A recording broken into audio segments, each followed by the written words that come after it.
is an honor and a pleasure to be recognized for, my time, growing up and everything that this place did for me. Like Kyler said, we grew up together. If it wasn't for him, and his father, I probably would have never ran track.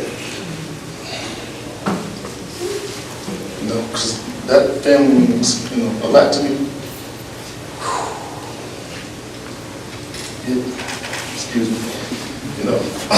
It's kind of emotional. This is a surreal moment for almost like winning the state title. So it's crazy. Again, I would like to thank you all for inducting me into this, into the Swanee High Hall of Fame.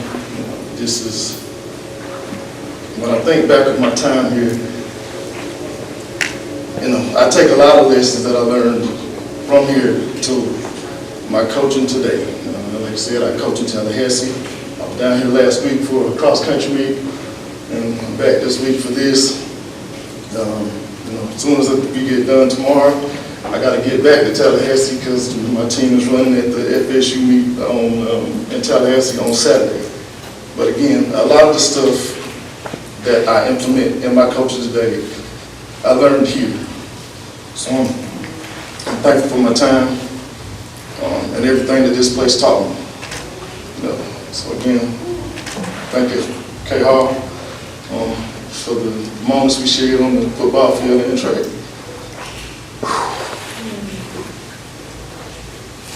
And again, it's an honor. Thank you.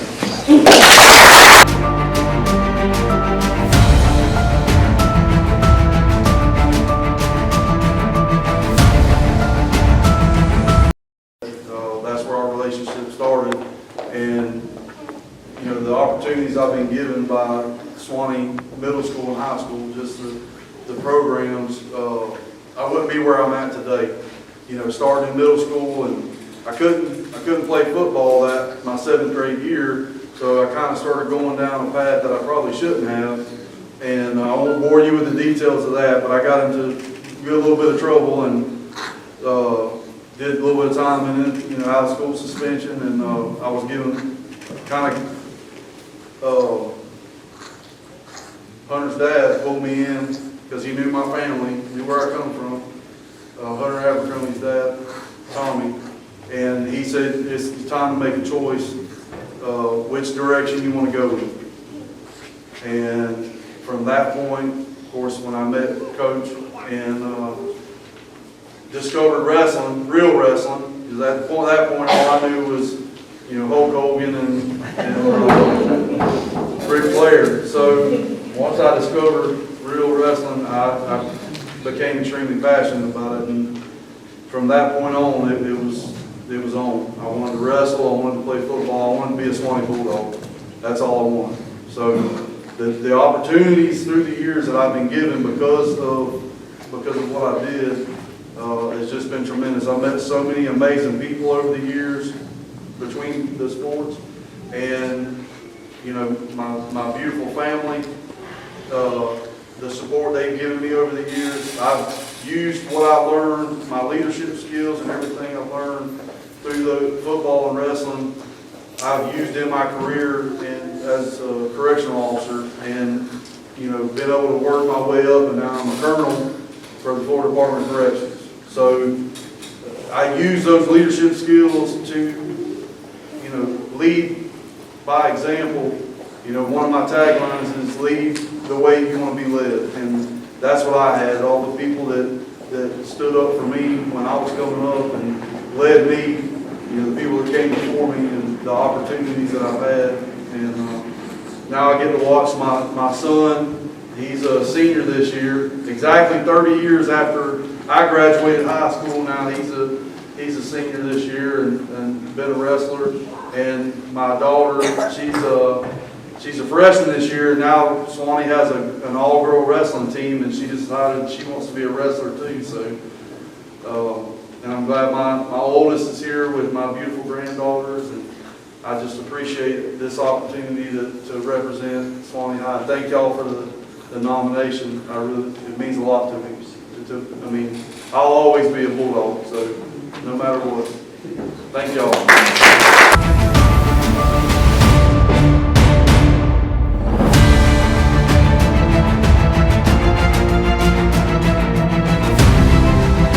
I was going to put the headsets on, but decided against that.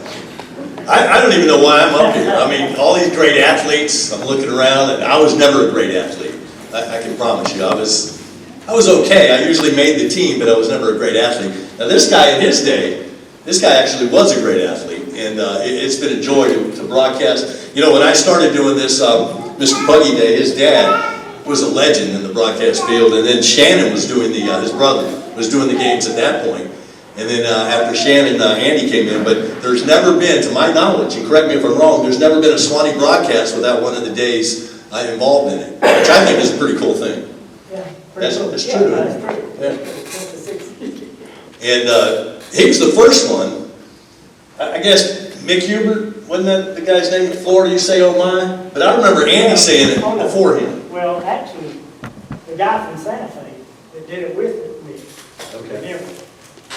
he stole it from us. Is that right? I believe that. Yeah, that's right. And give them dogs 6? Now that's the original. Well, I don't know, you always say touchdown Swanee. I mean, I had a great time with Wayne. We've been doing the game so long, sometimes it just takes each other for granted.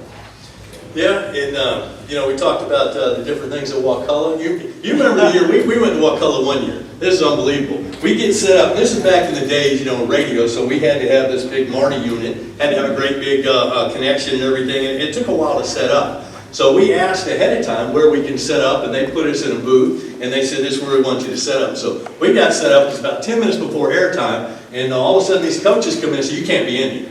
So this is where they told us to set up, we're already hooked up, but this is where we're not moving. And then they got the policemen up there and they moved us. So now this is, I mean, it's almost broadcast. So we get out and we're standing in a different booth, and we get on the air, and now we're on the air, we're live.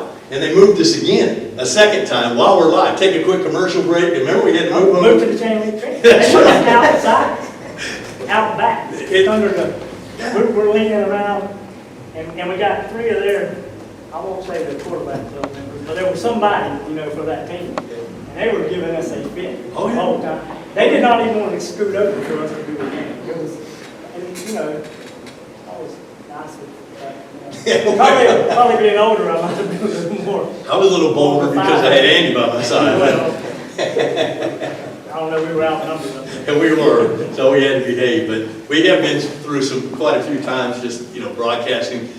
We talk about coaches not wanting to give us information. I mean, that's still happening. I'm trying to get Atlantic Coast roster this week, and I got a hold of their athletic director and said, well, I messaged the coach, and that's all I've gotten so far. So I don't know what I'm going to do with the roster. It's going to hurt their team, but it's always a chore, and Wakulla is the one that stands out. And the ironic thing is, every time they come here and they send a radio team, we treat them like royalty. You guys need anything? We got them in the press box.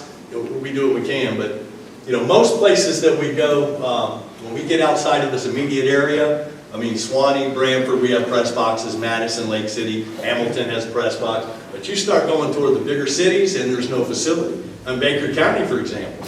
You remember sitting in the rain in Baker County? Oh yeah, I did that. More than once. I did it with Live Oak burning down one time. Yeah, that's right. We were in Clinton when Live Oak was on fire. And we were trying to relay information to the crowd. Well, that was a crazy night. But the night of the rain, I'll never forget this, and I learned a lesson from Andy. We got done with that game, and I mean, I was soaked through 3 layers of clothing all the way to the bone. We get back to the van, and he takes off his hunting suit, and he's high and dry. And I'm like, I got to give one of those. That was a lesson I learned from him. Pretty good. Yeah. We've had some good times. Pretty much, I just thank everybody here for, I mean, even nominating the broadcasters into the Hall of Fame. It's been a fun time. Some of the best times of my life, actually. No doubt about it. It's been a great honor. It's a great honor for me. I want to thank my beautiful wife, Esther, more than 40 years. They're supporting me. One of my sons is going to be here tomorrow. I couldn't make it today with my grandson, Lincoln, so I'm excited about that. My two partners are sitting over here. I got Kick and Kevin. We do the radio Zoo now in the morning, 107.5, and also on the internet and Facebook Live. And then Miss Tammy Neal, who's my partner with River Country Sports, and that's been a blessing.